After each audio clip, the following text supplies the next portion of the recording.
بسم اللہ الرحمن الرحیم۔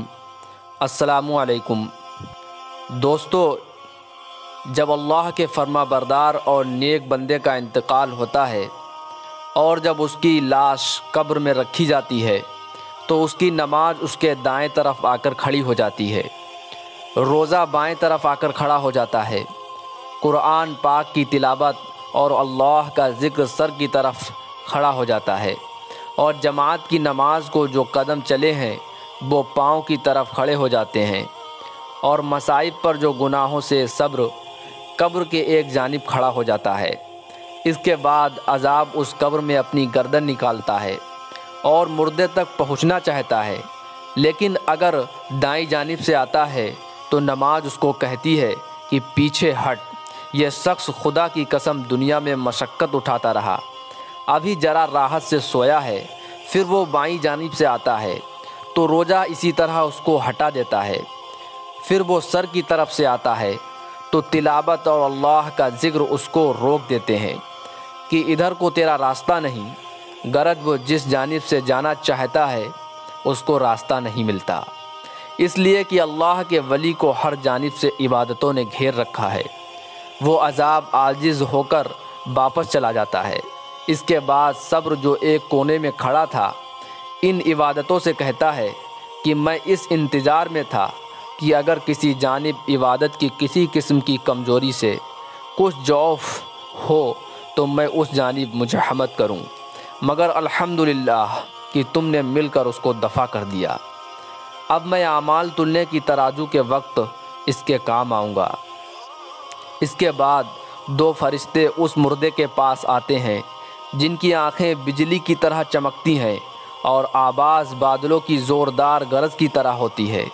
ان کے دانتوں کی کچلیاں گائے کے سینگوں کی طرح ہوتی ہیں، ان کے منہ سے سانس کے ساتھ آگ کی لپٹیں نکلتی ہیں، بال اتنے بڑھے ہوئے کہ پاؤں تک لٹکے ہوئے، ان کے ایک موڑھے سے دوسرے موڑھے تک اتنا فاصلہ کہ کئی دن میں چل کر پورا ہو۔ مہربانی اور نرمی گویا ان کے پاس کو بھی نہیں گزری۔ البتہ سختی کا معاملہ مومنوں کے ساتھ نہیں کرتے، لیکن حیت ہی کیا کم ہے۔ ان کو منکر نکیر کہا جاتا ہے۔ ان میں سے ہر ایک کے ہاتھ میں ایک ایک اتنا بڑا اور بھاری ہتھوڑا ہوتا ہے کہ اگر ساری دنیا کے انسان اور جنات مل کر اٹھائیں تو ان سے اٹھ نہ سکے۔ وہ آ کر مردے سے کہتے ہیں کہ بیٹھ جا، مردہ ایک دم بیٹھ جاتا ہے اور کفن اس کے سر سے نیچے سرین تک آ جاتا ہے۔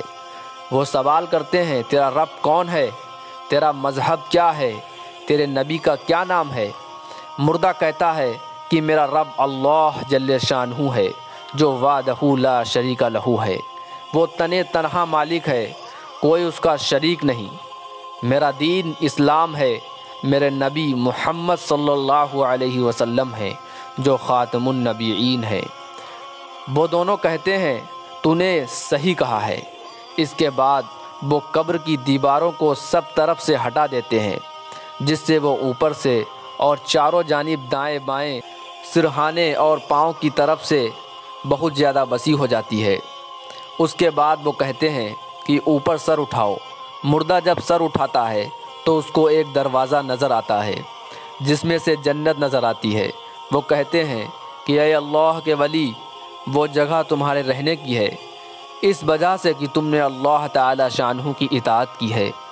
حضور اقدس صلی اللہ علیہ وسلم فرماتے ہیں کہ قسم ہے اس پاک ذات کی جس کے قبضے میں میری جان ہے کہ اس کو اس وقت ایسی خوشی ہوتی ہے کہ جو کبھی نہ لوٹے گی۔ اس کے بعد وہ فرشتے کہتے ہیں کہ اپنے پاؤں کی طرف دیکھو۔ وہ دیکھتا ہے تو جہنم کا ایک دروازہ نظر آتا ہے جس سے اس کی حالت نظر آتی ہے۔ وہ فرشتے کہتے ہیں کہ اے اللہ کے ولی، تو نے اس دروازے سے نجات پالی۔ اس وقت بھی مردے کو اس قدر خوشی ہوتی ہے جو کبھی نہ لوٹے گی۔ اس کے بعد اس قبر میں 70 دروازے جنت کی طرف کھل جاتے ہیں، جن میں سے وہاں کی ٹھنڈی ہوائیں اور خوشبوئیں آتی رہتی ہیں، اور قیامت تک یہی منظر رہے گا۔ اور دوستو، جب اللہ کے نافرمان اور گنہگار بندے کا انتقال ہوتا ہے، جب اس کی روح بدن سے رخصت ہوتی ہے تو وہ بدن سے کہتی ہے کہ حق تعالی شانہ تجھے برا بدلہ دے، تو مجھے اللہ کی نافرمانی میں جلدی سے لے جاتا تھا اور اس کی اطاعت میں سستی کرتا تھا، تو خود بھی ہلاک ہوا اور مجھے بھی ہلاک کیا۔ اور یہی مضمون بدن روح سے کہتا ہے، اور زمین کے وہ حصے جن پر وہ اللہ کے گناہ کیا کرتا تھا اس پر لعنت کرتے ہیں، اور شیطان کے لشکر دوڑے ہوئے اپنے سردار ابلیس کے پاس جا کر خوشخبری سناتے ہیں کہ ایک آدمی کو جہنم تک پہنچا دیا۔ پھر جب وہ قبر میں رکھا جاتا ہے تو زمین اس پر اتنی تنگ ہو جاتی ہے کہ اس کی پسلیاں ایک دوسرے میں گھس جاتی ہیں۔ پھر اس پر کالے سانپ مسلط ہو جاتے ہیں جو اس کی ناک اور پاؤں کے انگوٹھے کاٹنا شروع کرتے ہیں، یہاں تک کہ درمیان میں دونوں جانب سانپ آ کر مل جاتے ہیں۔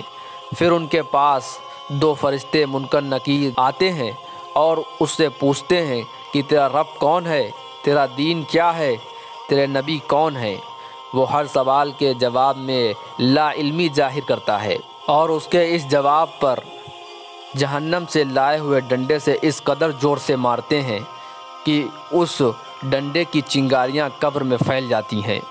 اس کے بعد اس کو کہتے ہیں کہ اوپر دیکھ۔ وہ اوپر کی جانب جنت کا دروازہ کھلا ہوا دیکھتا ہے، اس کی باغ اور بہار وہاں سے نظر آتی ہے۔ وہ فرشتے اس سے کہتے ہیں کہ اللہ کے دشمن، اگر تو اللہ تعالی شانہ کی اطاعت کرتا تو یہ تیرا ٹھکانہ ہوتا۔ حضور اقدس صلی اللہ علیہ وسلم فرماتے ہیں کہ اس ذات کی قسم جس کے قبضے میں میری جان ہے کہ اس کو اس وقت ایسی حسرت ہوتی ہے کہ ایسی حسرت کبھی نہ ہوگی۔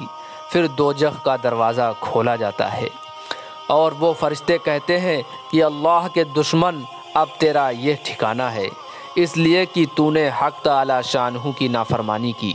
اس کے بعد 70 دروازے جہنم کے اس کی قبر میں کھول دیے جاتے ہیں، جن میں سے قیامت تک گرم ہوائیں اور دھواں وغیرہ آتا رہتا ہے۔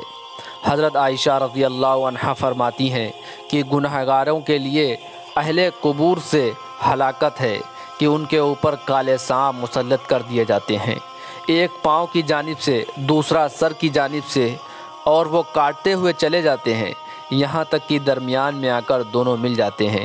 یہی برزخ کا عذاب ہے۔ دوستو، یہی وجہ ہے کہ جب حضرت عثمان رضی اللہ عنہ قبر کا ذکر کرتے تو اتنا روتے کہ داڑھی مبارک تر ہو جاتی۔ اسی وجہ سے حضور صلی اللہ علیہ وسلم کی دعاؤں میں بہت کثرت سے عذاب قبر سے پناہ مانگی گئی ہے تاکہ لوگ کثرت سے اس کی دعا مانگیں، ورنہ حضور صلی اللہ علیہ وسلم خود تو معصوم ہیں، اور اسی بنا پر حضور صلی اللہ علیہ وسلم کا وہ ارشاد ہے کہ تم خوف کی وجہ سے مردوں کو دفن کرنا چھوڑ دو گے، ورنہ میں اللہ تعالی شانہ سے دعا کرتا کہ تمہیں عذاب قبر سنا دیں۔ دوستو، اللہ رب العزت نے ہم سب کو دنیا کے اندر جو بھیجا ہے صرف کھانے کمانے کے لیے اور سونے کے لیے نہیں بھیجا، بلکہ اللہ رب العزت نے فرمایا کہ ہم نے انسانوں کو اور جناتوں کو صرف اپنی عبادت کے لیے پیدا کیا ہے۔ دوستو، اللہ رب العزت نے جن کاموں کو کرنے کا حکم دیا ہے ان کو کرنا ہے، اور جن باتوں سے جن چیزوں سے روک دیا ہے ان سے رک جانا ہے۔ اللہ رب العزت سے دعا ہے کہ اللہ تبارک و تعالی ہم سب کو اس کے حکم پورا کرنے کی اور نبی صلی اللہ علیہ وسلم کے طریقے پر زندگی گزارنے کی توفیق عطا فرمائے۔ دوستو، ویڈیو کو لائک اور شیئر ضرور کر دیں، کیونکہ اسلامک ویڈیوز کو شیئر کرنا یہ ثواب کا باعث ہے۔ اسی طرح کے اسلامک ویڈیوز کے لیے ہمارے چینل پیغام ٹی وی کو ضرور سبسکرائب کر لیں۔ السلام علیکم ورحمۃ اللہ وبرکاتہ۔